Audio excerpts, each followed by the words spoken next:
Welcome to video 10A on cost recovery. So rather than break these up into chunks, instead I'm going to record one big long video.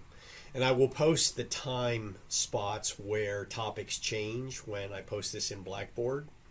But don't feel like you have to watch it all in one sitting. You don't. As a matter of fact, it probably makes sense not to watch it all in one sitting. So this chapter is about cost recovery, and it's interesting, the idea of cost recovery, because it really stems from the notion of the matching principle. So I buy a machine, that machine makes widgets. As I sell those widgets, I accrue the cost associated with the machine that makes them. So tax kind of follows that. It certainly did more so in the past, but even then, not strictly. And tax is a very prescribed method. Cost recovery occurs in a way that is dictated by laws and regulation. There's not a lot of wiggle room. And this, you can contrast that with GAAP accounting for cost recovery, where kind of a reasonable standard applies, and as long as it's reasonable, it seems to be okay. It's just not the case in tax. And I'm going to try to convince you as we work through all this that all the effort and time we're going to spend on depreciation is worth it, in spite of the fact that we now have bonus depreciation where you actually do get to expense property as you purchase it. And there's a slide we'll go through, but I think the most compelling reason for me to continue to cover this material is that I instruct in first year and second year training for KPMG. And KPMG still spends an entire 8-hour session on depreciation. And I guess my view is if it's good enough for them, it ought to be good enough for us. And yes, I know that you can calculate depreciation in fixed asset software. And yes, I know that it's mostly just math and it's not the higher level stuff.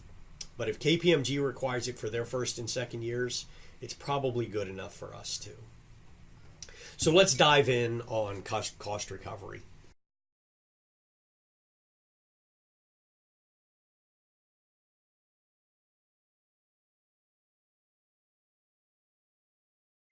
Let's start with our learning objectives for this chapter. So we're certainly going to revisit basis, adjusted basis, and talk about cost recovery. You just can't get enough of basis. Determine the applicable cost recovery life method convention for tangible personal property and real property. And yeah, we're going to do some calculation of depreciation. So I strongly advise having your printed off table pack with you while you work through this video, because this is about application. It's about just doing the problems. You can sit there and watch me calculate them, but I'm telling you, it's gonna be far more salient if you do the calculations. So we'll talk about these special cost recovery rules, like the one I just mentioned, bonus, 179, enlisted property. And then we're going to talk about amortization. And amortization is really just cost recovery for intangible items, right? So we use depreciation for tangible items and amortization for intangible items. Cost recovery for natural resources through depletion, we're not going to cover. That's such a narrow area of this field. It's an interesting one, but only if you're really in the coal or oil and gas industry. Okay, so there were a number of changes enacted by the Tax Cuts and Jobs Act of 2017. And they had a significant effect on how property costs are recovered. The first one is the bonus depreciation increased it to 100% on personal property. So really, if you buy a machine now, you just deduct it. You no longer put it up on your balance sheet and depreciate it for tax purposes. They also increased the amounts and limits under Section 179. 179 is an immediate expensing section of the code, but we still need to cover depreciation. And if my previous attempt to coerce you into thinking that's true wasn't successful, the 100% bonus depreciation, as we're going to see, eventually decreases below 100 and ultimately expires. So once we get rid of 100%, assuming that actually happens, we need to know how depreciation works. Depreciation on real property isn't eligible for bonus, and in many respects isn't eligible for 179. Only certain types are. And in loss companies like the biotechs that are so popular here in San Diego are going to continue to elect out of bonus depreciation because it's not in their best interest to accelerate depreciation any faster. In fact, they may elect the alternative depreciation system, which actually slows down depreciation.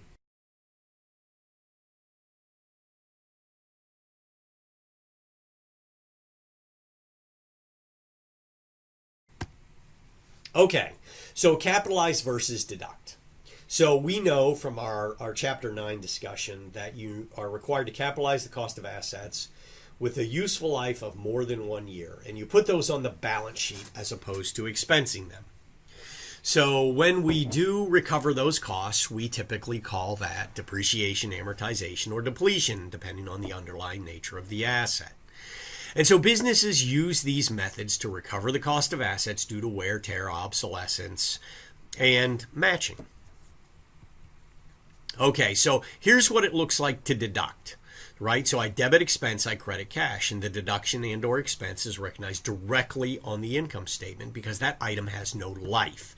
Rent has no life. When I pay it, it's done. I don't get it back. It doesn't last me more than maybe a month. Versus capitalize says, okay, the credit to cash is still the same, but the debit goes to an asset, right? And we're putting something up on our balance sheet because it has a life. And the cost of that asset may or may not be recoverable over time. For example, land is a non-wasting asset. And so as a result, we do not accrue cost recovery associated with land. But most other assets are recoverable. So typically things that get capitalized are things we're used to, right? Property, plant, and equipment, prepaid assets, intangibles, inventory. These are all costs that get capitalized first. So boom, they land on the balance sheet first and then find their way to the income statement. Okay. So Section 162, which we covered back in Chapter 5, says we get to deduct all ordinary and necessary business expenses. And 263, however, comes along and says, whoa, pump the brakes. No deduction allowed for new buildings, permanent improvements, or betterments made to increase the value of any property or estate. And there are a series of regulations between Section 162 and 263 that help us define this magical dividing line between these two choices. That is beyond the scope of this course. I cover it in my graduate accounting for income tax course. But the idea of the property regs, as they're now known, helping us decide, this is a very difficult decision, right? It's difficult to know when something is a repair and when something is an improvement. And the regs are there. They're designed to help us understand that. And you'd think, well, what a boring decision. But I worked, for example, on a corporation that owned a barge company of all things. We barged coal up and down the Mississippi River. And let's say that you had a fleet of 1,100 barges and you had a repair and maintenance system that said, okay, every, we're going to do this to the barge, and that keeps that barge in good working order. Or, for example, to the tugboats that we used to push the barges up and down the river. Let's say you decided to expense, that's a repair, we're going to expense it. And so for the last 30 years, we've been expensing that cost. The IRS comes in and says, as it turns out, no, you need to capitalize those costs. And because it's significant, we're opening up as many years under your statute as we can find, and we're going to capitalize all those costs, and therefore your taxes were underpaid for all these years. Well, that did happen to us, and so I'm sensitive to the notion of, in real life, this decision can sometimes matter. Okay, so where deductions might be permitted where they're not expected, sometimes relate to policy intent. So, for example, the cost to make facilities handicap accessible. So you put in a handicap ramp, a wheelchair ramp, or one of these sorts of items. Those are actually deductible, even though clearly they have a useful life that extends beyond 1 year, et cetera, et cetera, et cetera. As much as Congress loves real estate, I think they love farming even more. So there are a variety of farming expenditures that you are permitted to deduct immediately. Probably third in line has to be oil and gas.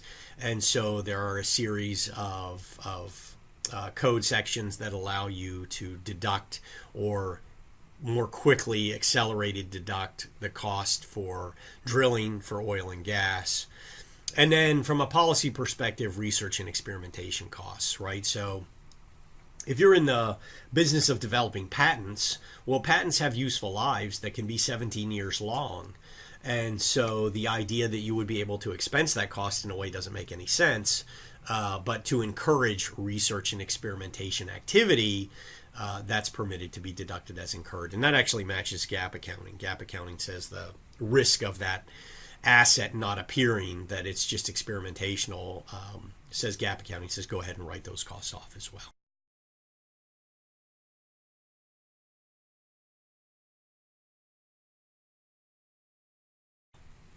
Okay, so let's talk about the world of tax property. So first there's real property, and real property doesn't mean the opposite of imaginary property. Real property means land and all the things that are attached to it. So land, buildings, structures, things of that nature. Contrast that with personal property, which is any tangible property that isn't real property. So anything that isn't nailed down, dug into, or built onto the land is personal property. And so we need to make sure we don't confuse that with personal use property. So a house is real property, but a dining room set is personal property. So my house is personal use property, and my dining room set is also personal use property. So the land that my house sits on is real property, but it is also personal use property. So remember, we really only recover costs for trade and business, right, and production of income. There is no depreciation on personal use assets. So intangible property is property, of course, you cannot touch: patents, copyrights, prepaids, etc. All right. So typically the basis of purchase property, particularly the depreciable basis, is its original cost. And what we do is we adjust that original cost by certain installation-related items. And you can categorize those costs as what are the costs required to get that property ready for its intended use. To the extent you incur them, and they could be characterized that way, they're required to be capitalized. So items that require capitalization: sales tax, freight charges, installation, testing fees, all those require capitalization. Real property basis includes settlement charges, for example, legal and recording fees, titles, insurances, etc. So think of that as the cost of preserving your title, your ownership to real property. So in the United States, we have a system, thankfully, that goes about recording when someone does or doesn't own real property, right? And of course, it didn't develop yesterday. It took hundreds of years to develop our private property ownership system. But if you buy real property, typically you record a deed at the county, and that's your way of letting the world know, hey, this is my property. And you do a title search when you buy property to make sure that no one else has some competing claim that they have filed against your property. So the costs associated with that, perfecting that title, those are also capitalized costs. To the extent you construct or build something, you use that 263 Cap A rules to capitalize whatever costs go into that. So, of course, the direct materials, direct labor, and the overhead. Okay, so BO Problem Inc. is an air filter retail chain. They purchased an old office building for $175,000 for use in expanding their current operations. An additional $15,000 was spent painting and carpeting the building, getting it ready for its opening. 2 years later, there were some leaks discovered in the roof. And so the company spent $50,000 to re-roof the building. And every 6 months, BO Problem pays $500 to have the carpet professionally cleaned because it, through wear and tear, it just gets dirty. And they're a retail chain, so of course they want their carpets to look clean, so they get them cleaned. So what is the original basis of the building? Well, certainly the $175 cost to purchase it. But because the painting and carpeting were getting it ready for its intended use, those costs are also capitalized. Whereas if painting was done 15 years later just because it's time to repaint, you certainly would make an argument that that's a repair. That's maintenance, and you would deduct that cost, but not the case here.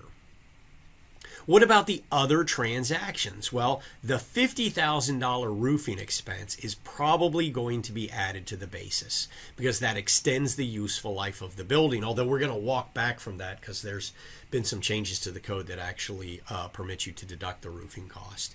But at least under kind of these general rules of capitalize versus deduct, a roof extends the useful life of the building, and as a result, you would capitalize that cost. Whereas the carpet cleaning, no effect on basis, that you're just going to expense as, routine maintenance. Okay, so shifting gears a little bit to this idea of tax planning around cost recovery. So our friend Daniel lives in Toshland, the imaginary land of Toshland. He just purchased a $100 business asset. Now, Toshland has their own tax rules, and they're not the same as they are here in the U.S. So when someone purchases an asset, their rules allow them two choices. They can either deduct the cost immediately, or they could capitalize the cost and then write it off evenly over 3 years. So think of it as no matter what, it's either expense immediately or a third, a third, a third. So Daniel has more than enough income to offset any deductions, so we're not worried about NOL type issues here. Based purely on the time value of money, which method should Daniel choose? And go ahead and assume a 30% tax rate and a 5% discount rate if you think you need to do that to make this a plausible calculation. Okay, so if he deducts these costs immediately, he has a cash outflow of $100, the deduction is $100, his tax rate is 30%, that was given, so he saves $30 in taxes, so his net outflow is $70. If, on the other hand, he capitalizes and deducts ratably, an outflow in year one is $100. And then what happens is each year he saves 1/3 of that, or $33. There's a little bit of rounding in there, so it's 34 in year 3. And then the tax rate applied to that is 30%. So 30% would be $10 that he saves each year. So you can see that the difference between these two is, in fact, the time value of money. By forcing the deduction into years 2 and 3, the present value of the tax savings associated with that deduction is, of course, lower. And so when we examine this scenario, we say, well, look, it always makes sense for deducting immediately over capitalization. Now, that's not always true, right? And we'll walk that back. But for the most part, this is the same as the general rule we covered way back when we did tax planning and we did the timing variable. Typically, taxpayers have a tendency to want to accelerate deductions and defer income. And this is all about accelerating deductions.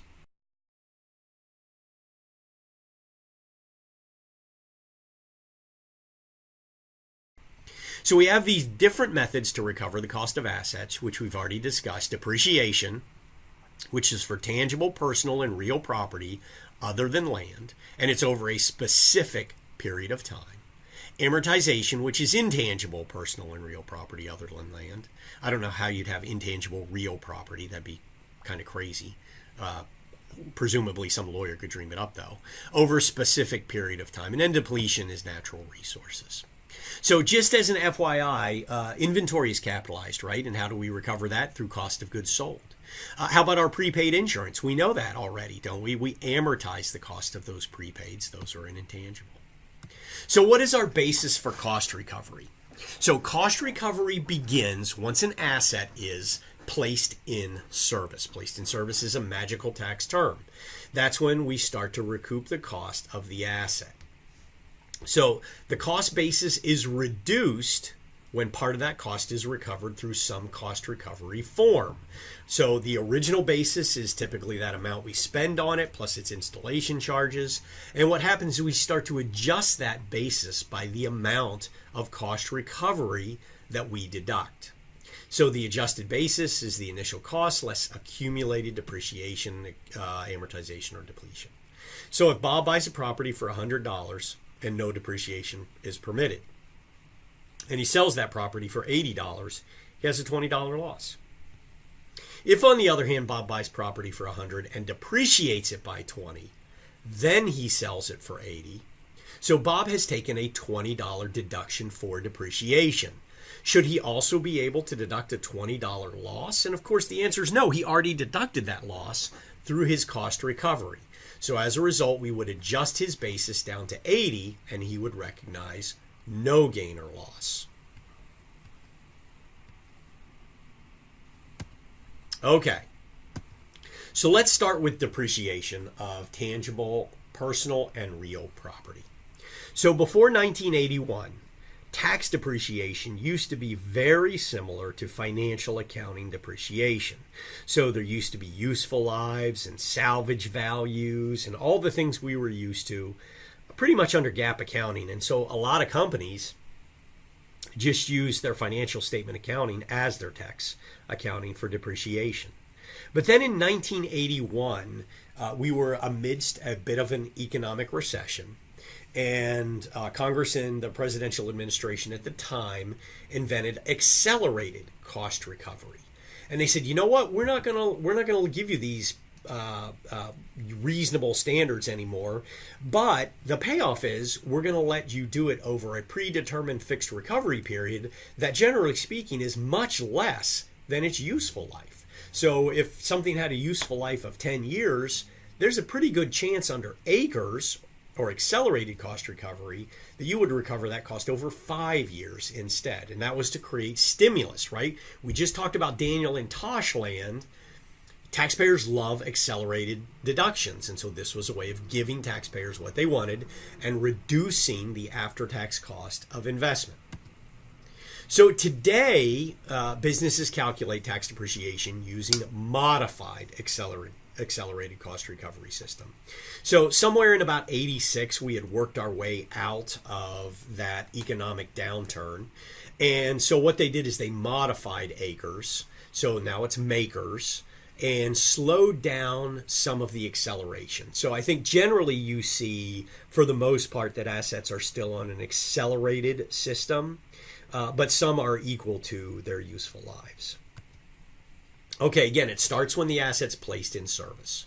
So let's say the Trump company started construction of a new residential tower, and it's incurred costs of $30 million.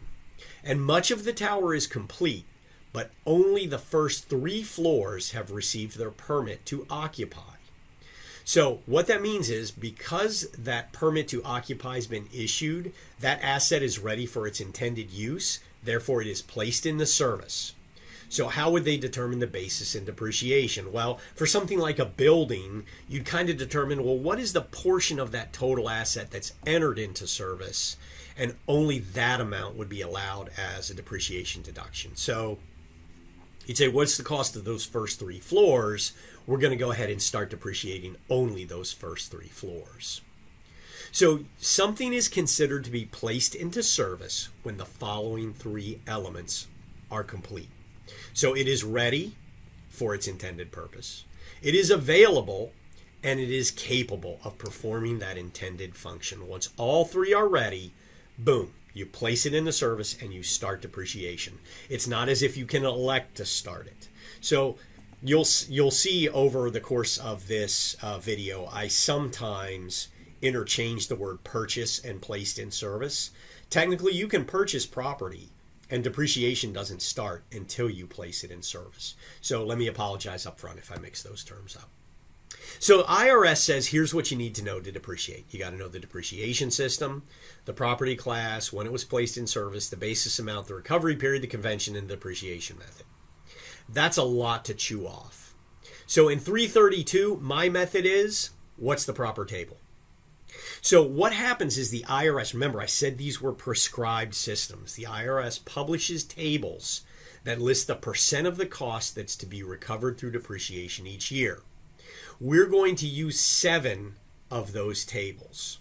The personal property for half-year convention, 4 personal properties we're using the mid-year convention, real property for residential real property, and real property for non-residential real property.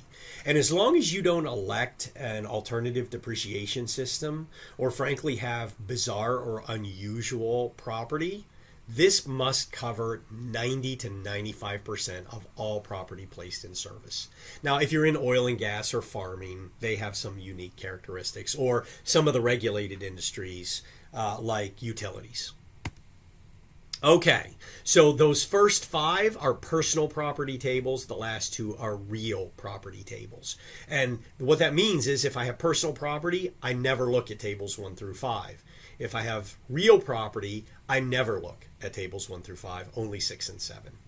Are there other tables? Oh, yes, there are many other tables, but we're going to focus on these. Okay, so personal property depreciation is for all tangible property, such as computers, automobiles, furniture, machinery, equipment, pretty much anything other than real property. Personal property and personal use property are not the same. We talked about that already. I won't go through another example. So depreciation methods that are available for personal property are either the double declining balance method, the 150% declining balance method, or straight line. Now, we're going to play only in double declining balance and then just a little bit in the straight line arena. Double declining balance is the default position you take on almost everything. There are a small number of properties in the 15 and 20 year category that actually use 150% declining balance. And alternative depreciation systems use straight line. That's if you're electing to go slow. Okay, so again, we're going to focus on double declining balance. Okay, so for financial accounting purposes, the recovery period, or depreciable life, is generally based on a taxpayer-determined estimate for useful life.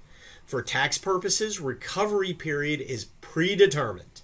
So there's a revenue procedure 8756 and 8757, which are designed to help taxpayers categorize their assets based on a description.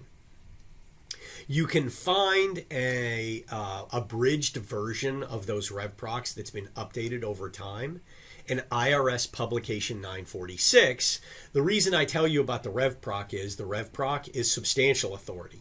But recall that an IRS publication, not substantial authority. So you accept a certain amount of risk by relying on Pub 946. That said, in practice, pretty commonly used.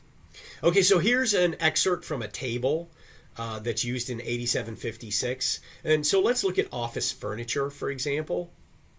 So office furniture says that it has a class life of 10 years. So that means that on the average, you would expect office furniture to last 10 years. But notice that the general recovery period, so that's the recovery period used in general depreciation systems, which is the only one we're talking about, is 7 years. So it's a little bit accelerated. The alternative recovery period, or the slower one, is still 10 years, so it just matches its useful life. But notice that's not always true. Look at the second item, light general purpose trucks. Apparently they have a useful life of 4 years, but the recovery period is 5 years. So that's not even accelerated at all. It's actually slowed down just a bit. Okay, so common asset lives are 5 and 7 year. I don't even think I use any examples outside of 5 and 7 year. And you can see it picks up a lot of trade or business property, personal property. Cars, trucks, computers, equipment, furniture, fixtures, machinery and equipment, all those things fit within 5 and 7 year. That's not to say there couldn't be other personal property items, but many of them fit within those two categories.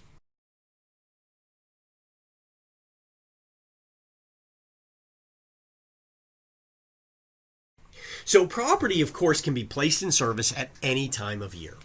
So let's look at this hypothetical example of items placed in service in 2017. I swear I updated this to 2019, but it doesn't matter. So I placed something in service in January, March, July, September, and October. And so if I am calculating depreciation for machine one, if it's got a useful life and a recovery period of 7 years, then I would take whatever its cost is. I would multiply that by 200 under the double declining balance system. I would then divide by 7. Multiply that by the number of days in the year, which is for something purchased on January 1st of 2017, January 17th of 2017, 348 days divided by 365 days in the year. Then I'd move on to the furniture and I'd say, okay, cost times 200% divided by 7 times what's the number of days since March 25th? Oh, that's 281 days divided by 365. The next one on July 1st. And what would happen is taxpayers would quickly get frustrated in counting the number of days. Not to mention, do we really need to count the number of days when this is just an artificial recovery? So what happened is the IRS came up with a simplifying assumption and said, you know what? We're not going to make you guys count days. Instead, the default position is take a half year. You place it in service in January, take a half year. You place it in service in July, take a half year. October, half year. No matter what, always take 1/2 year's depreciation in the first year.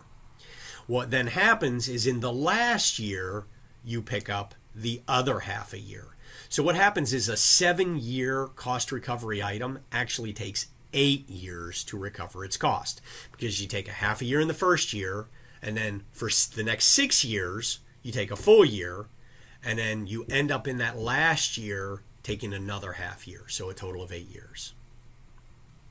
Okay, so realizing this, our boy SpongeBob has a great idea.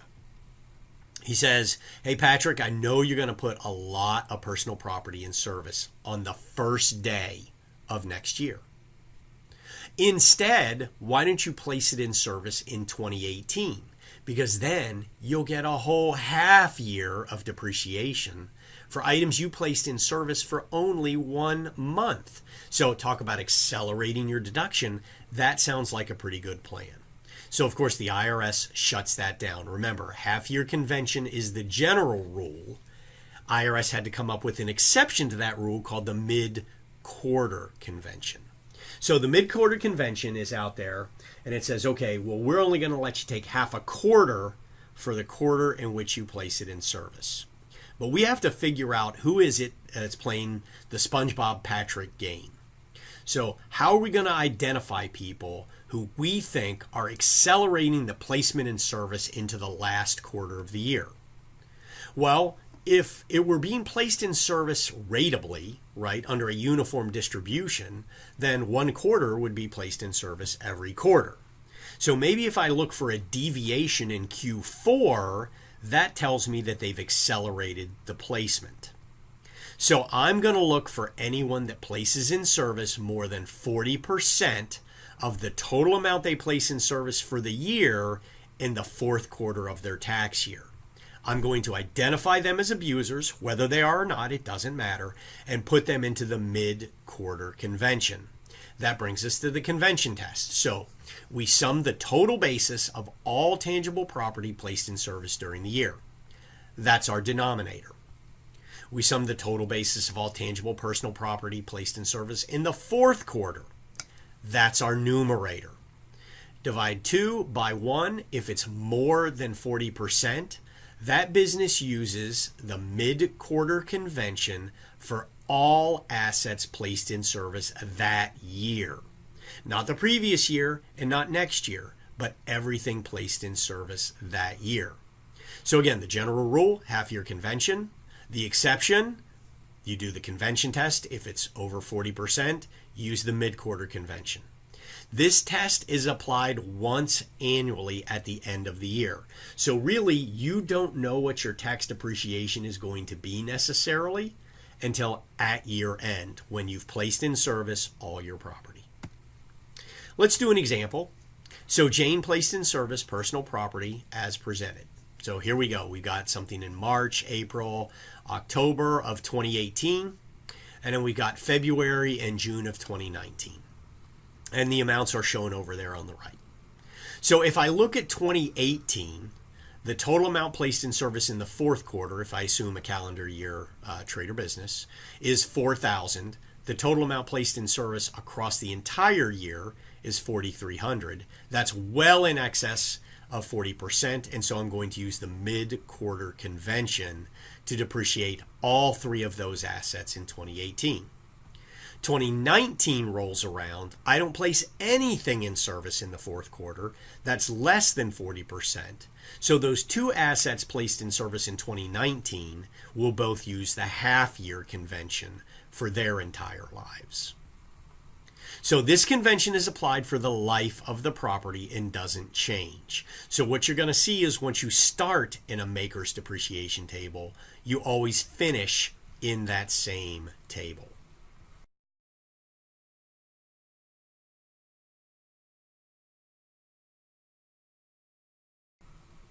Okay, so here's what the book versions of these tables look like. And you can see, for example, 5-year property, note that it has a 6-year recovery period, again, because of the half-year convention. 7 has an 8-year recovery period, again, because of the half-year convention. And these percentages are the amount that you're going to depreciate each year. So for a 5-year property in year 1, you depreciate using 20%. Okay, so there's really no other way to do this except by example. So we've talked about the rules. Let's apply them. Late 2019, Mom's Garage is looking back at her 2019 asset purchases. They had a good year, and they know they're going to invest back in the business. So far in 2019, they bought the following assets. So we got one in January, one in May, a couple in July, one in October. And there's the adjusted basis, the cost, and there's the useful life or recovery period that applies. So again, it's late 2019. December 12th, Mom says, you know what? I think we could go ahead and buy one more piece of 7-year property at a cost of $4,000. And I'm going to put it into service in December so that I can accelerate that depreciation. So what we're going to do is we're going to calculate Mom's depreciation using the proper convention, assuming first she buys the new equipment, and then we're going to assume she doesn't buy the new equipment.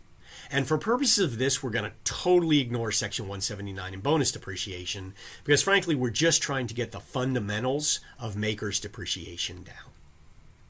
Okay, so the first thing we do is the convention test. I guess before we move on, what I might suggest is, because the slides are printed, you may actually want to print this particular slide off so you have it handy, because I'm really going to really, that's a lot of reallys, encourage you to work along these calculations with me as opposed to just watching me do them, because that's like watching paint dry, you guys. Frankly, tax is like watching paint dry.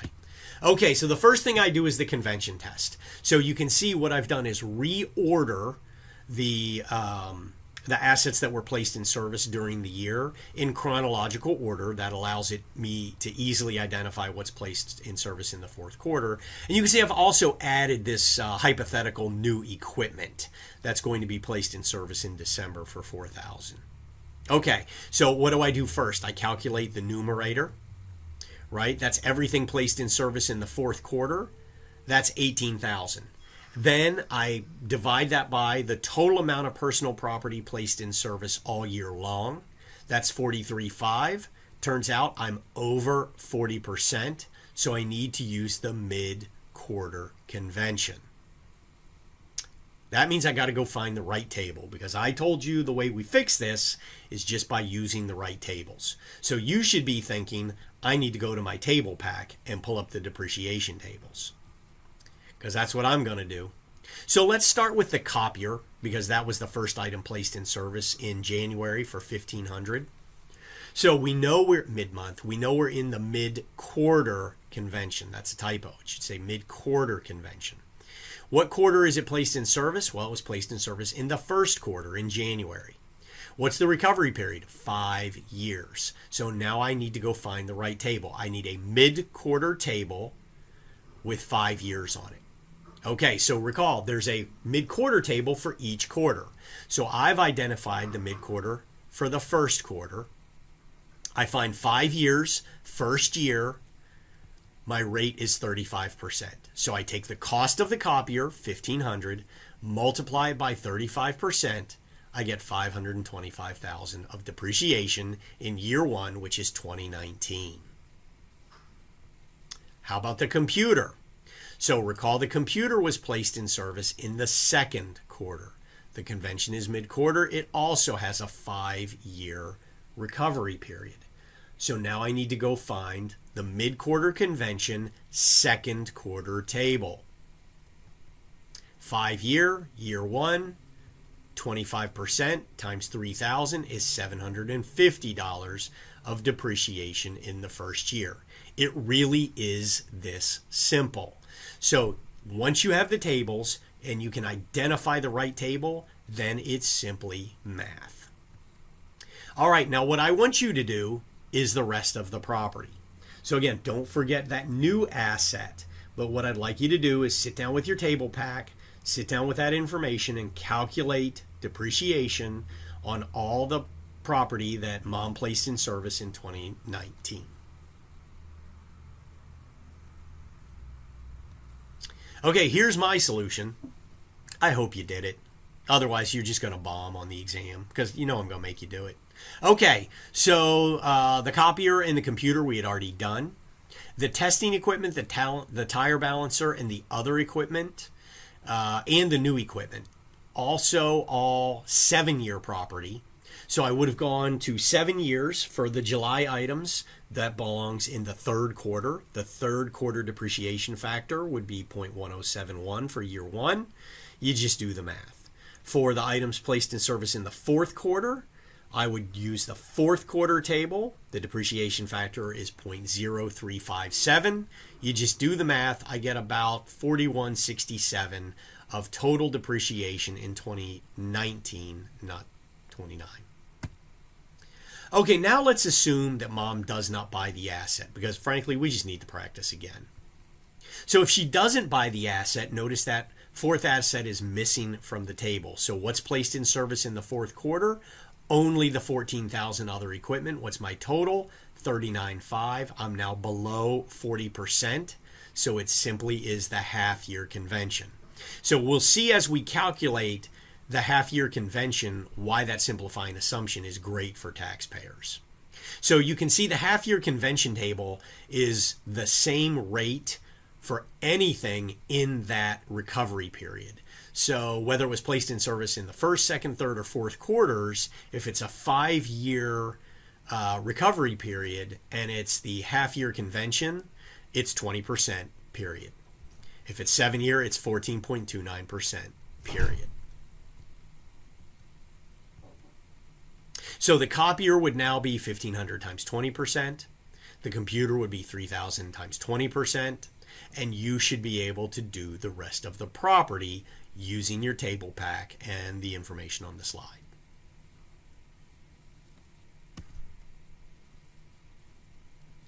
Here's what my answer looks like. So I love it because once I know it's 0.2, I apply that to all my 5-year property. Once I know it's 0.1429, I apply that to all my 7-year property. And once I do the math, I get 5,900. So amazingly, you can see that in this situation, by not buying the property, she actually gets more depreciation because she doesn't overweight that fourth quarter by pushing it up above 40%. Okay, so just to continue on, let's do year 2. We're going to do year 2 as if she does not buy the equipment because now that she's realized that makes sense, she doesn't do it. So let's start with the copier, for example. We'd be in year 2, 5-year property, 32%. So typically this is an early flub of students. What do I apply 32% times? Because remember, this is double declining balance. So you'd think you would adjust the basis before multiplying by 32%, but you do not. You multiply by the original depreciable basis. The tables have double declining balance baked into them.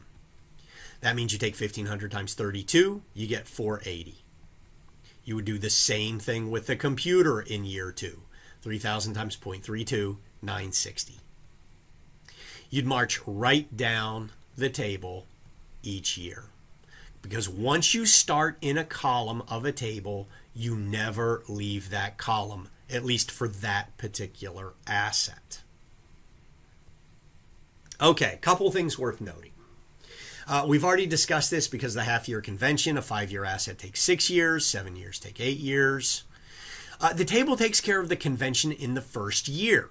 So what that means is, remember, there's some mid-month convention or half-year convention, and we haven't even talked about the mathematics of that problem. But the table takes care of that, so we don't need to. So the only time you're going to need to do some mathematics on your own is if that property is disposed of before the end of its useful life. Okay, so I always have students who want to understand the rote calculation of the depreciation table's amounts. If that's you, tune in. If it's not, put it on 2 times watch speed and feel free to move ahead. If you don't know how to do that, by the way, go down to your settings in YouTube and click the little wheel, and you can change the video speed by which you watch me. Plenty of people watch me at 1.5 or 2 times, and then only slow me down when they just can't quite figure out what I'm talking about. Big fan of that, even though I sound like a chipmunk. Okay, let's start with a $1 asset and a 5-year life. So in year 1, if we were to calculate depreciation by hand, we take $1 divided by 5, multiply that by 200% because it's double declining balance, then multiply that by 1/2 because of the half-year convention. What do we get? 20 cents or 20%. Does that agree to the half-year convention maker's table for 5-year property? Yes, it does. Let's move on to year 2. Now, year 2, under our mathematical proof, we have to decline the balance. So we're down to 80 cents, right? The dollar that we started with minus last year's 20 cents, divided by 5, multiplied by 200%, times 1. Because remember, we only apply the convention in the year we place it in service and the year we take it out of service. So 0.8 divided by 5 times 2 times 1 is 32 cents or 32%. Does that agree to the table? You better believe it does. Year 3, we decline the balance again, only for this mathematical proof. We don't do that with the tables. 48 cents divided by 5 times 200 times 1, 19.2. And yeah, it ties to the table. Year 4, 0.288 divided by 5 times 2 times 1, 11.52%. Did you even check that the previous one's tied to the table? Yeah, I'm willing to bet you didn't. Year 5, 0.1728 divided by 5 times 2 times 1, 6.912%. Now, if you haven't been checking, you wouldn't know this does not agree to the table. The reason is that the maker's depreciation system switches to straight line when it is more advantageous to do so. For a 5-year asset, that occurs in year 5. So I take the 0.1728 divided by 1.5 years of remaining life, I get 11.52%. So if you look at the table, it's 11.52%. Year 6 is the final year, and you just pick up whatever's left. Okay. Now, real property tends to have a greater cost, and it tends to have longer lives. And so we do not use half-year mid-quarter convention tests on real property because all real property is using the mid-month convention. So you can break real property down into non-residential and residential. We have here the non-residential real property mid-month convention. You can see that this table has 12 columns, one for any month you could have placed it in service. So let's say that Michelle places in service an apartment in May 2019 at a cost of $100,000. How would we calculate the depreciation on that apartment? Well, year 1, May, an apartment is residential real property. We have the wrong table. We need to put in the right table. There we go. So now we have the residential rental property, mid-month convention, first year, the month of May, 2.273%. So as a result, we'd calculate her depreciation as $100,000 times 2.23%. Something to look out for, to be careful. So let's say that you placed it in service in November. You can see that November's rate is 0.455%. Now, you just need to make sure that you realize that's a percent. So 0.455 is not the same as 0.455%. 0.455% is 0.00455. So don't accidentally botch that when I ask you to calculate depreciation on a late year purchase of real property. Okay, so how does real property affect the convention test? Not at all.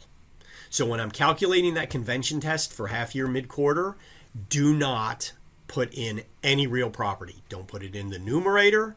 Don't put it in the denominator. All right, so Beth placed in service the following.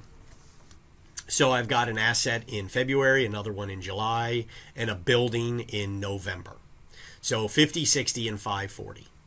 The convention test for this is 0 in the numerator, because even though she placed in service a building in November, which is clearly the fourth quarter, you ignore real property for the convention test. So as a result, it's 0, and the denominator is only $110,000, just the personal property. So we don't need to worry about a convention test for real property because all real property is on the mid-month convention.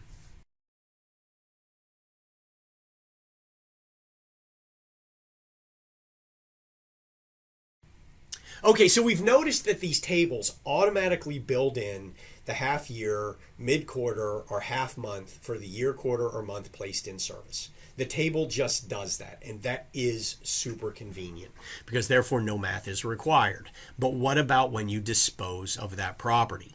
Because the rule says whatever convention you applied on the year of purchase also applies in the year of disposal. So for example, if I use the half-year convention when I place it in service, I have to use the half-year convention when I take it out of service. Mid-quarter going in, mid-quarter going out, mid-month going in, mid-month coming out. The problem is all these tables that we have are built, except for year one, are built for a full year's worth of depreciation. The assumption is you held that property all year long. So if Gordon Sumner places in service a 7-year asset in 2017 at a cost of $10,000, no bonus, no 179, and the half-year convention was in play, and then he sells that asset on January 1st, what depreciation deduction does he take in 2019, the year of disposal? Well, look, we go to the table, right? So in year one, we use 7-year property, 0.1429. There's year two. We get to year three and it's 17.49, but we do not own that property for a full year in 2019. We sold it on the first day of the year. So what do we do with the depreciation? Because you better believe we're not getting a full year's worth. Well, we applied the same convention we did on the way in. What was the convention on the way in? Half year. What's the convention on the way out? Half year. So I simply take the full year and multiply it by a half, which means that my depreciation for 2019 is $874.50. So Stuart Copeland placed in service a 7-year asset, 2017, $10,000. But when he placed it in service, he was required to use the mid-quarter convention. And we're just going to assume that it placed in service in the third quarter. He sells it on January 1st. What's his depreciation look like in 2019? Okay, so here's the third quarter table, mid-quarter convention, 7-year property, year one, year two, there's year three. Okay, so what do we do with year three? Well, if it's sold in the first quarter, should we switch to the Q1 table? And the answer is perfunctorily no. Once we start in a table, we stay in a table. So we take that 18.22 and we need to modify it for the mid-quarter convention. Okay, so how many quarters was that property in service in 2019? Well, we took it out of service in the first quarter. So let's call that half a quarter.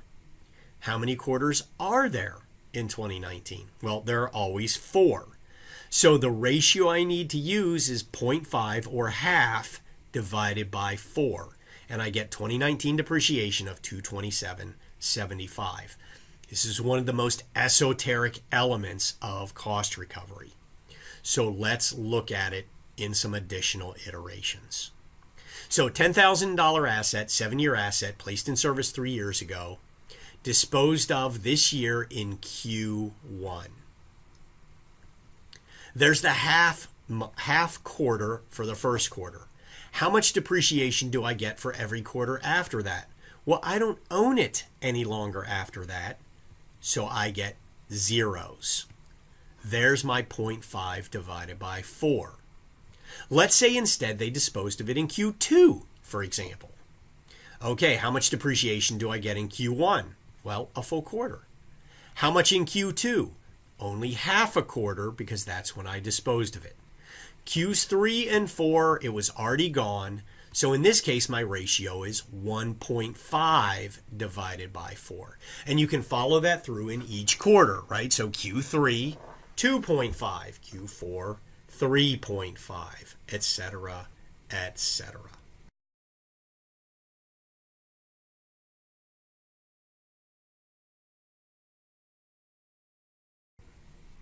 Okay, so recall, would we rather capitalize the cost of an asset and recover its cost over time, or deduct it immediately? Well, by now we know Daniel and Toshland has taught us we want to deduct the cost immediately.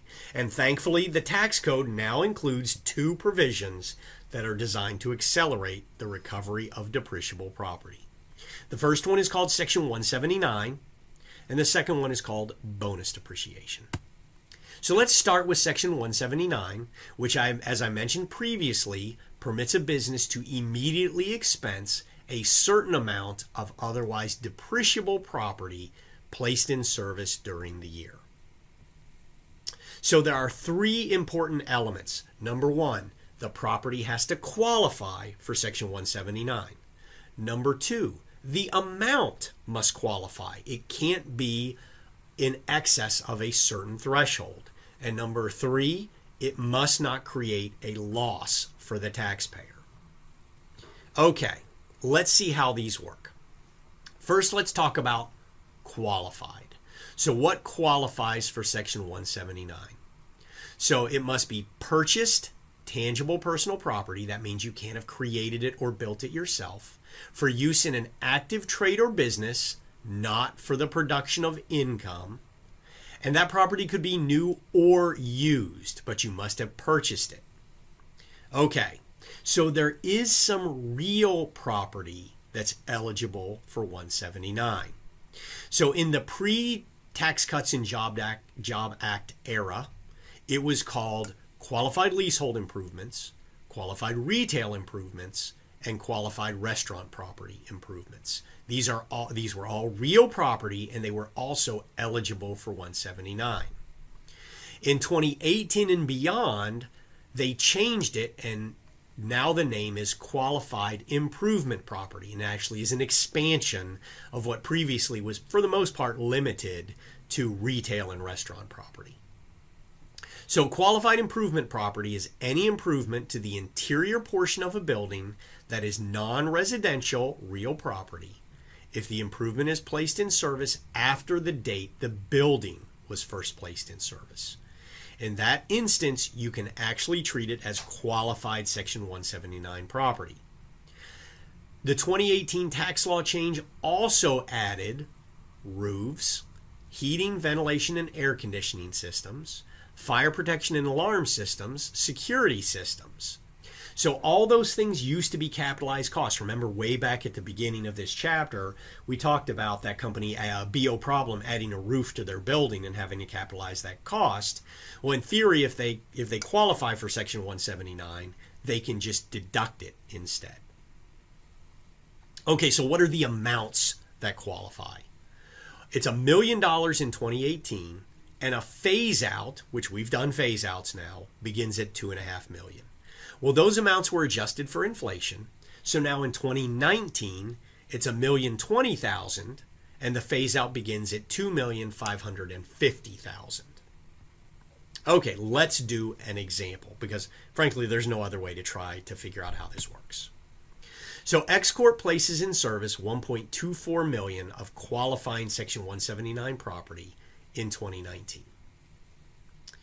So their qualifying property is less than the threshold of 2.550. I call that the small business limit, although it's a pretty big business if you're putting in $2.5 million worth of Section 179 qualifying property. So because there's no phase out, the full $1,020,000 is available to them. So Y Corp places in service $2.3 million of 179 property. That is also still less than 2.550. The full $1,020,000 remains available. Z Corp, on the other hand, places in service $3 million of property. Okay, they are over the threshold limit. $3 million less the 2.550 is $450,000. The phase out for Section 179 is dollar for dollar. So you take that $450 and it reduces your annual limit. So $1,020,000 less the $450 that's phased out means that Z Corp can only immediately expense $570,000 under Code Section 179. A Corp places in service $3.6 million in 2019. 3.6 minus 2.550 is $1,050,000. That's more than $1,020,000, and as a result, all of it is phased out, and A Corp is not eligible for any Section 179 deduction. Okay, so we've made it past the first two hurdles of Section 179, which is the property has to qualify, and secondly, the amount has to qualify. One more to go. Section 179 is not permitted to cause a business tax loss. So let's say Betty has a Section 179 eligible expensing amount of $500,000. But her taxable income from her business before considering only Section 179 is $230,000. As a result, her Section 179 deduction is limited to $230,000. Because if she takes a $230,001 deduction for 179, she creates a loss. Anything she doesn't use, in this case $270,000, can be carried forward to a future year. Okay, no way to get through this but some examples. Andy Summers has a small business. In 19, he spends $1,282 for 7-year recovery, half-year convention property. He wants to take Section 179 deduction on that because taxpayers want to accelerate their deductions. This is the only 179 property placed in service. In fact, it's the only service at all. Only thing placed in service at all. His income is $4 million from this business. Let's determine his total cost recovery with respect to the furniture. Okay, so magical items, 1.282 and $4 million. So the first is, does Andy has 1.282 of Section 179 property? Is he in excess of the small business limit of 2.550? The answer is no. So as a result, does his remaining amount exceed the annual limit? Well, yes, it does. So he's limited to $1,020,000 in terms of a Section 179 deduction. But what happens to the other $262,000 of the basis of that property? Well, for that, you just use regular old maker's depreciation, or as I like to call it, typical maker's depreciation. So think of it as bifurcating the assets into two parts. Part one, asset, 179 asset, I recover its entire cost of $1,020,000. The other part of that asset is the $262,000 asset. Well, it's like any other $262,000 asset with a 7-year recovery period, half-year convention. You just go to the table, you do the math. As a result, cost recovery, $37,440. So my total maker's depreciation is $37,440. So can he deduct the $1,020,000, right? Because that's not $1,020,000. We need to check the income limitation. Well, his income was $4 million, so he's got plenty of room for the deduction because you measure taxable income with all income and deductions except for Section 179. That means I need to chuck in that maker's depreciation. But even with it, I'm still 3.9 million plus, much greater than the $1,020,000. So Section 179 is $1,020,000. My total cost recovery is actually $1,057,540, which is the $37,440 plus the $1,020,000. So I apologize for running $1 million on all these. No idea why. So his adjusted basis after all this, $244,560. So you can see the real advantage to 179 is instead of it taking 8 years to recover the cost, he bites off a giant chunk in year 1. Iteration number 2. Everything's the same except his income is now only $750,000. So is there any dollar for dollar reduction? No. He's well below that amount, but he is above $1,020,000. As a result, he takes only $1,020,000. What happens to the other $262,000? We depreciate using makers, just like we did before. In this case, can we deduct the $1,020,000? Well, we need to check the income limitation. The income limitation is $750,000, so you better believe it's limited.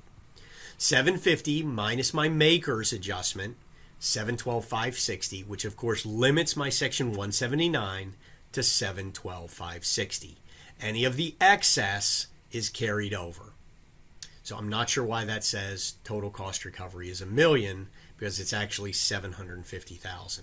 Well, I got all sorts of math mistakes on these. Don't follow what I did, or follow the fixed version. Okay. Iteration number 3. Andy spends $2.71 million on the new furniture, but his income remains the low $750,000. Well, guess what? I already know before looking, his total cost recovery is going to be $750,000 because I know his Section 179 is going to be limited. All right, so he's got 2.71. Is that in excess of the small business limit? Well, yes, in this case it is. It's in excess by $160,000, which means I need to reduce my annual limit amount for 2019 by the $160,000. That leaves me $860,000.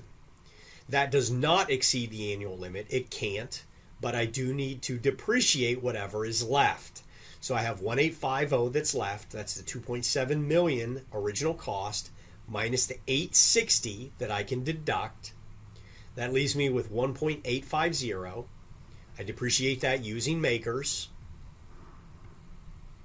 Can I deduct the 860? Well, we know the answer is no, right? Because my income's only 750 before any cost recovery.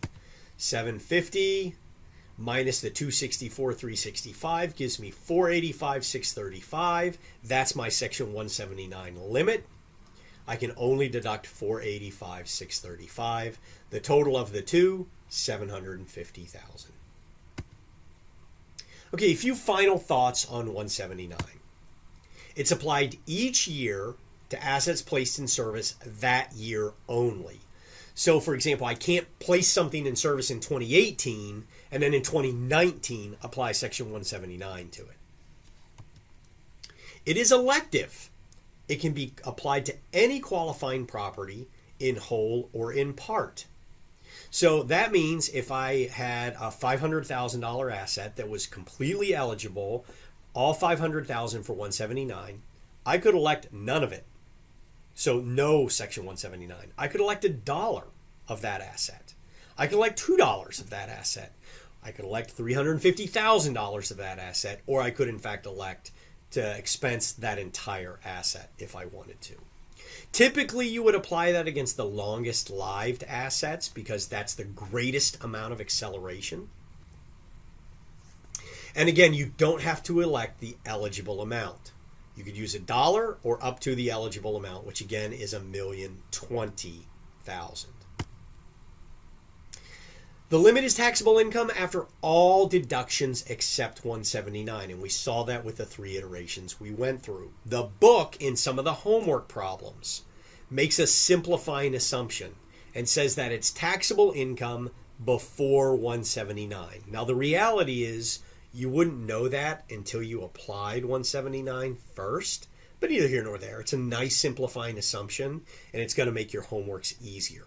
So unlike the previous 3 examples we just walked through, the book will say taxable income before 179, which by default means it's already included maker's depreciation.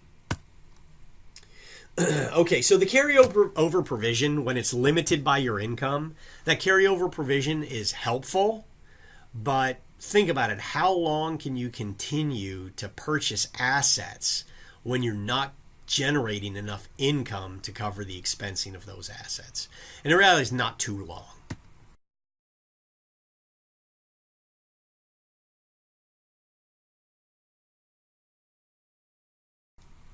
Okay, so that was our first accelerated depreciation convention. Now we're going to do the second one called bonus depreciation. So back in 2017, we lived in a world where bonus depreciation came and went. So we had it for a few years, then it went away, then we had it again. As of 2017, when you looked at the rules, it said you could take 50% bonus depreciation. Then in 2018, 40%, then 30%, then down to 0. Qualifying property was tangible property with a life less than 20 years. It also included computer software, qualified leasehold property, and it had to be new property, and business or production of income activities are both okay. Recall, 179 is only trade or business property. Then 2019, well, really 2018, the Tax Cuts and Jobs Act came along and changed everything. So it says, you know what, it's 100%. It's 100% in 18, 19, 20, 21, and 22. And we're going to scope it down in 23 and 24. And ultimately, it does go back to 0. Now, whether or not we really ever get there, that's pretty debatable. So you deduct the applicable percentage in the year you placed it in service. So if you place an asset in service in 2019, you deduct its entire cost in 2019. So what kind of property qualifies? Tangible property with a life less than 20 years. Computer software. It was supposed to include qualified improvement property, but they goofed up the code. And so currently it does not include qualified improvement property. This is where Section 179 can still be a savior. So if you put in place qualified improvement property and you bonus depreciation everything else, that's not eligible, well, you could use 179 on it. They also expanded bonus to include new and used property. And again, business or production of income activities both remain okay. So Gina places in service a $400,000 machine in 2019, 7-year life, half year. She does not elect Section 179. That's okay. Her bonus depreciation is $400,000 times 100% or $400,000. And she basically just writes the cost of that asset off in the year it's placed in service. Like 179 and like maker's depreciation, bonus depreciation reduces your basis. So her adjusted basis is 0 going forward.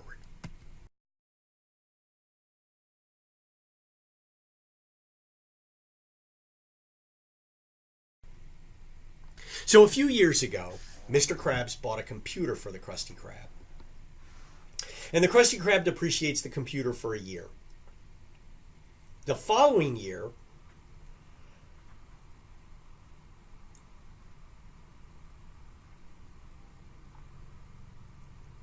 he converts the computer to personal use. And so depreciation on the computer stops. Because, of course, personal use assets aren't eligible for depreciation. So now he realizes, I blew it. That was a little bit of a Mr. Krabs imitation there, that pirate voice thing going.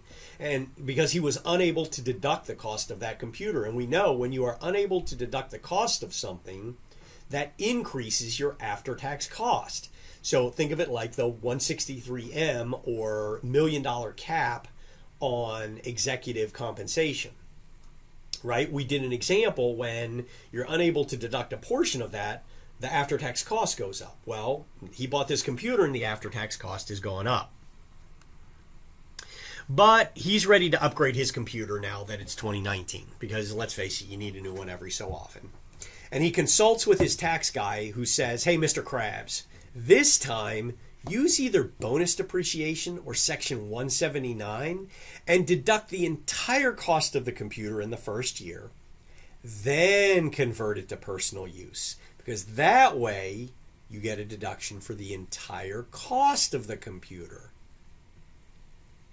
The problem is Patrick, who works for the IRS, comes in and informs him that when you convert excess depreciation property to anything less than 50% business use, you are required to recapture the excess depreciation that you would have taken over straight up makers. Let's do an example.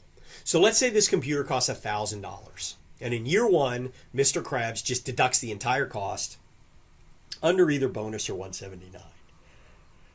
If he had used maker's depreciation in that first year, since he used it totally for business in the first year, he would take the $1,000 times 20% or have depreciation of $200. Since he depreciated $1,000 through his accelerated form, he now needs to add back income of $800 to that tax return. Okay, Mr. Krabs isn't too worried because you know what? He uses business assets for personal use all the time and depreciates them normally. Well, see, the IRS knows the taxpayers are going to do that, right? Let's go back to like meals and entertainment. Recall that meals are only 50% deductible. Why? Because the IRS knows taxpayers are going to abuse that rule. Why is entertainment non-deductible? Well, because the IRS knows taxpayers are going to abuse that rule. Okay, so there's a list of property that the IRS thinks taxpayers will abuse. And unfortunately, they're not very creative, so they simply call it listed property. Listed property are types of property that are subject to taxpayer abuse, similar to meals and entertainment. So, what is in listed property? Any passenger auto. Because anyone who knows anyone who has a company car knows that on a rare occasion, and rare was in air quotes, they might use that car for personal use. Any other property used as a means of transportation. So trucks, buses, boats, airplanes, motorcycles, anything used to transport goods, any of those are listed property, and any property generally used for entertainment, recreation, or amusement. Now note that computers were removed in 2018 because laptop computers in particular were considered to be abused by taxpayers, but the IRS threw in the towel, or Congress threw in the towel and said, you know what, never mind. We'll just let you use your computer for business and personal use. Okay, so what's so special about depreciation if you happen to have listed property? Well, the answer is nothing if it's used more than 50% for business. If you use more than 50% for business, you don't do anything different. You just depreciate it. It's if it's used less than 50% for business, then you are required to use straight line depreciation on that asset. So Mike places in service listed property, 5-year recovery period, half-year convention. It costs $1,000. It's used 55% for business. So in this case, it's over the 50% rule, so he just gets to use straight maker's depreciation. However, you never get to depreciate the portion of property that is not used in a trade or business or for the production of income. Since only 55% of its use is for business, we bifurcate the asset into two parts. The business part, $550, and the non-business part, $450. We don't depreciate the non-business portion. We only depreciate the business portion. So we take that $550, bang it through the tables, 20%, we get depreciation of $110. Okay, what if it were used instead only 45% for business? Okay, well, the first thing we do is we bifurcate it into its two parts, and only $450 is eligible for cost recovery. In this case, we need to use the straight line table because this is listed property and not predominantly used in a business, or 50% or less. So we'd go to the straight line table for year one, 5-year recovery period, 10%. 450 times 10%, $45. Okay, so what if your listed property starts above 50%, but then drops below 50%. Well, now, similar to that 179 recapture, you have to go back, compute depreciation as if it had been straight line for its entire life, and then add back any excess deduction. So those are the steps that you can follow to do that.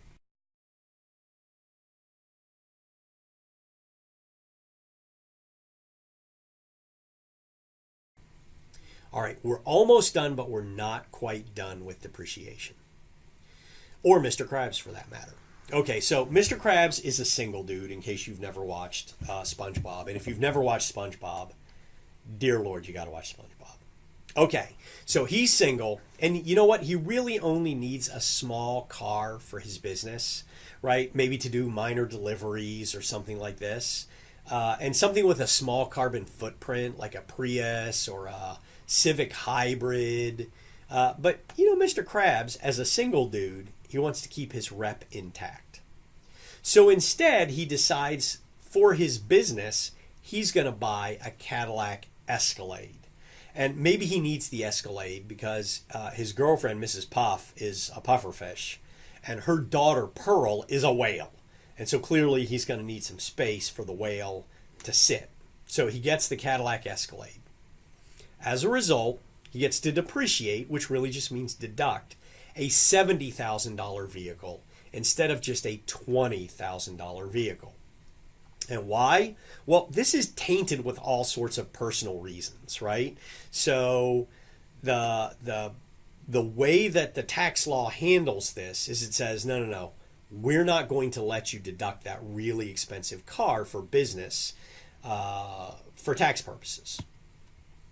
Section 280F places a limit on the amount of depreciation you can take on autos. So a little history, this was enacted back in 1987. And back then the average cost of a new car was $9,700. And these limitations kicked in when a car cost about $12,800. So today, the average price of a car in the US is $27,700. And these limitations kicked in, at least they kicked in 2017, when that car cost $15,800. Now remember, we have bonus depreciation to save us when this is the case. But at least for now, we're limited. So the limiteds were increased starting in 2018 for the 280F limitations. So they were bumped up. Here's the 2017 limits. Here's the 2018 limits. And you can see that now first year depreciation can't be more than $18,000. Second more than $16,000, $9,600, and then $5,760 for the fourth year and every year thereafter.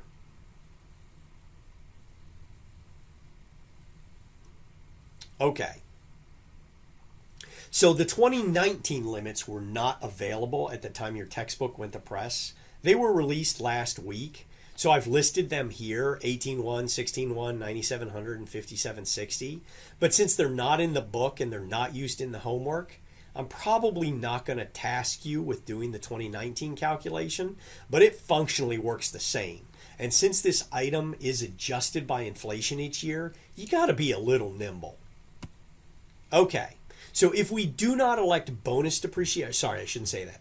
If we elect out of bonus depreciation, because you don't elect into bonus, unlike 179, you must elect out of bonus or it is the default position. So if you elect out, first year's depreciation is only $10,000. Okay, Luke, Han, and Yoda place in service the following autos. And these are all separate businesses, right? They're unrelated to one another. So Luke's is 10, Han's is 25, Yoda's is 70. Assume half year, 5-year recovery period, and no bonus. Okay. So Luke's cost $10,000. His business use is 100%. His depreciation using the 5-year table, you get a 20% factor. That would be $2,000. His limit, since he didn't elect bonus, is $10,000. So he can deduct his actual amount of $2,000. Han bought the $25,000 car. His actual depreciation would be $5,000. The limit is $10,000, so he only deducts his actual depreciation of $5,000. Yoda went big. He bought the $70,000 car. His depreciation is $14,000. The limit is only 10, which means he can only take $10,000 of cost recovery on that auto in the first year.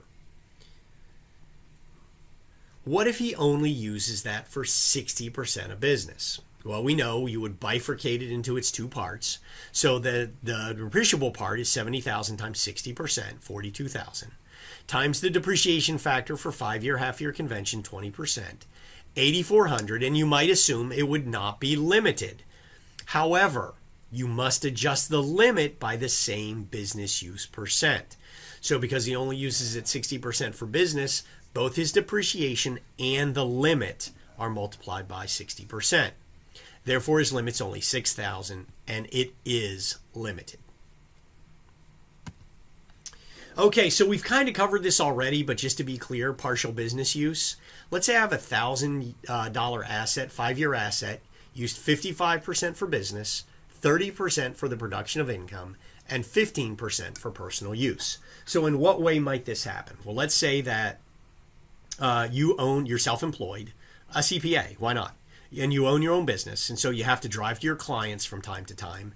That's your 55%. You also own a rental condo. That's your production of income at 30% because you got to drive over there and fix things and do things. And then you also use your car, of course, for personal use. That's the 15%. So we bifurcated into its, well, you don't bifurcate, trifurcate. Oh, I like that word. Trifurcated into its three parts. The first part is the business use, and the assumption would be, well, I can take 179 or bonus depreciation on that, so I'm going to. The second part is eligible for makers, but maybe you take bonus depreciation on it as well. And then the last part is simply not depreciable. Okay, so we've tossed these terms around a little bit, trade or business versus production of income. We talked about it back in Chapter 7 with Don Jr., and Jared, I think. Here's one more example just so it can try to congeal in your head. So Jane's a chef at her local restaurant. She spends over 40 hours a week behind the stove and generates the bulk of her income from this activity. As a result, that activity rises to the level of trade or business. Jane owns a condo in a complex. She advertises for tenants from time to time, but does not spend a significant amount of time involved in managing the condo. That's the production of income. It also happens to be passive, but it only rises to the level of production of income. Okay.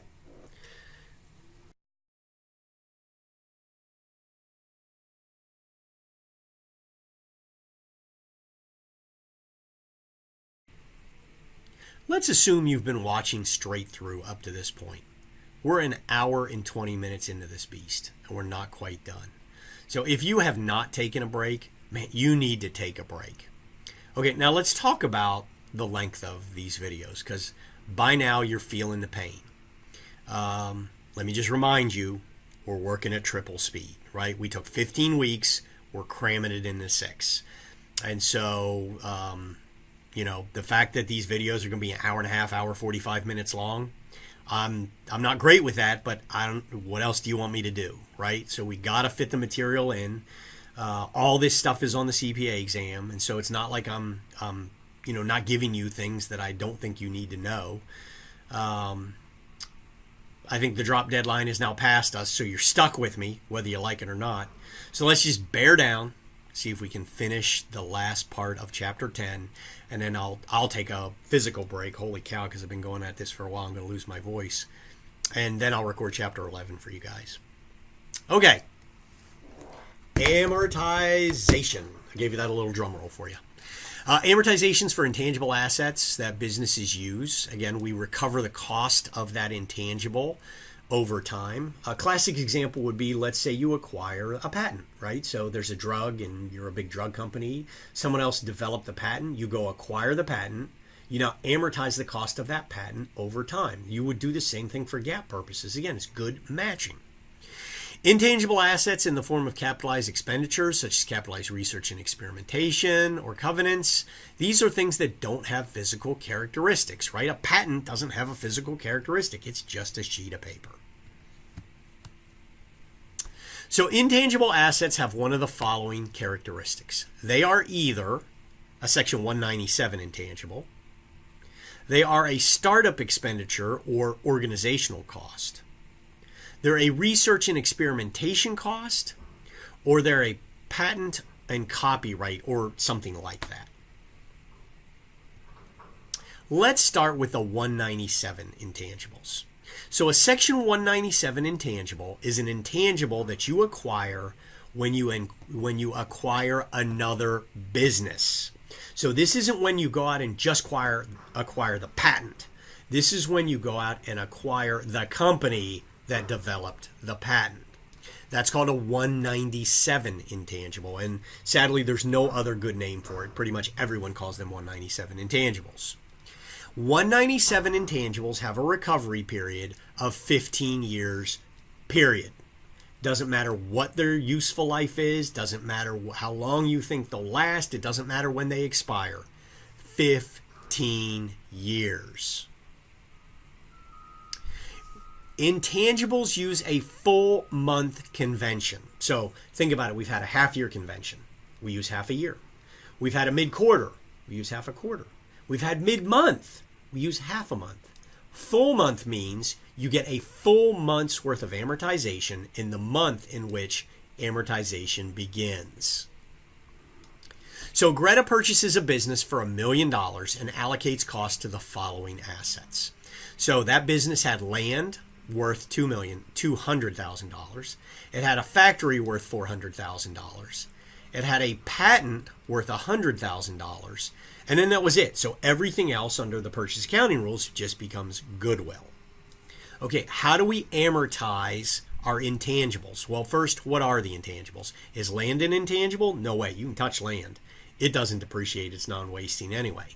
The factory, totally tangible, right? Some blend between personal and real property. The patent is an intangible, and so is goodwill. So we would amortize both the patent and goodwill over 15 years. It doesn't matter that that patent has a 14-year remaining life. Okay, our next element is startup and organizational costs. Wow, I really am losing my voice. I'm starting to sound like Peter Brady when it's time to change. Startup and org costs are costs that really fit the definition tautologically of how they're described. A startup cost is a cost that a business incurs before it's in business. So if you need a way to remember this, Section 162 says you can deduct all ordinary and necessary costs incurred with respect to your trade or business. Well, if your trade or business hasn't started, those are non-deductible personal costs. So instead of making you capitalize those forever, they let you amortize those. Organizational costs would arguably be non-wasting costs. So an organizational cost might be the cost to get your stock certificates printed for your corporation. That's the cost to organize yourself as a corporation. Well, those stock certificates last forever, right? Until the corporation goes under. And so they, in theory, have no useful life and would end up on your balance sheet forever. But the tax code says, no, we'll let you recover those costs. So they're two different things. One is startup costs. Those are business costs you incur before you're in business. And organizational costs, which are costs you incur to organize your entity. Now, they may occur at the same time. Org costs, I've already talked about this. Startup costs, I've already talked about that. So the recovery system works the same for both. You don't commingle them. You treat them separately, but you go through the exact same steps. The steps are you amortize them over, how convenient, 15 years. And there's a small business deduction element that works a lot like Section 179. It says, you know what?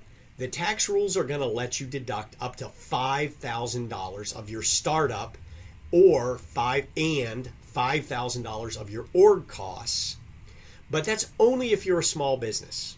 And we're going to define small business here as when your startup and org costs are $50,000 or less.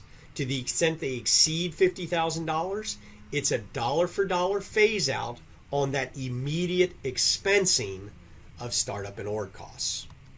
Okay, we just got to do an example. So V Corp incurs organizational costs of $4,000. They start business on April 13. How are they going to treat those org costs for tax purposes? Well, $4,000 is less than the immediate expensing limit of $5,000. As a result, they'll just deduct all four. What if instead the org costs were $7,000? Well, $7,000 is more than $5,000, but it is still less than $50,000. So there's no phase out. They'll deduct all $5,000. They'll take that remaining $2,000, right? $7,000 minus $5,000 expense is $2,000 left over, and amortize that over 180 months. In the current year, since they started business on April 13, they'll take 9 months worth of amortization. What if they're $51,000? Okay, well now they exceed the $50,000 threshold by $1,000. We need to phase out the $5,000 expensing by the $1,000 excess, so they can still expense $4,000. The remaining amount is amortized over 180 months. And again, 9 months during the current year. What if the org costs are $56,000? Well, now they're completely in excess of the $50,000 threshold, right? So as a result, they'll simply amortize all $56,000 over 180 months. And again, times 9 months for this year. Woo! If you change the word org costs in all of these examples, if instead that said startup costs, it works identical. And again, you do both of them separately. You do not commingle those two costs. Research and experimentation costs, you can deduct or capitalize those. The amortized capitalized costs begins as soon as the benefit period starts, and it can never be less than 5 years. If you convert those capitalized costs to a patent, you are required to amortize that over the useful life of the patent. Okay, so let's walk through an example because I'm pretty sure I don't have one in the slides. So your new drug co, and you're out trying to invent a new drug that cures, I don't know, let's go with something really creepy like genital warts. My 7th grader's going through his health class, and they just talked about genital warts, so we just got to talk about that at home. So you're working on a drug to cure those bad boys, and you're incurring all sorts of research costs, right? You're killing rats and monkeys and all sorts of things and testing, and you go through all your FDA trials, and yes, you're permitted. Okay, when does the benefit period start? It starts the second you start selling that drug. Well, I shouldn't say start selling. The second it becomes capable of selling that drug. So probably when your FDA approval comes through. Okay, so now you start amortizing it for a period of no less than 6 months. If in fact you get a patent on that, you now amortize it over the useful life of that patent. And I think drugs is usually 17 years. It might be 19 years. Let's go with 17 years. It doesn't matter. So you would amortize whatever research and experimentation costs you incurred all those years inventing that drug over the useful life of the patent. So patents and copyrights and other intangibles. This is when you acquire them not as part of a business acquisition. So this is as if you go out and buy a patent. You don't buy the company, you simply buy the patent. You amortize those over their remaining life, whatever that might be. So here's a nice summary that's covered in your textbook. And thankfully, that brings us to the end of Chapter 10. Wow, long haul, you guys. Thanks for sticking with me.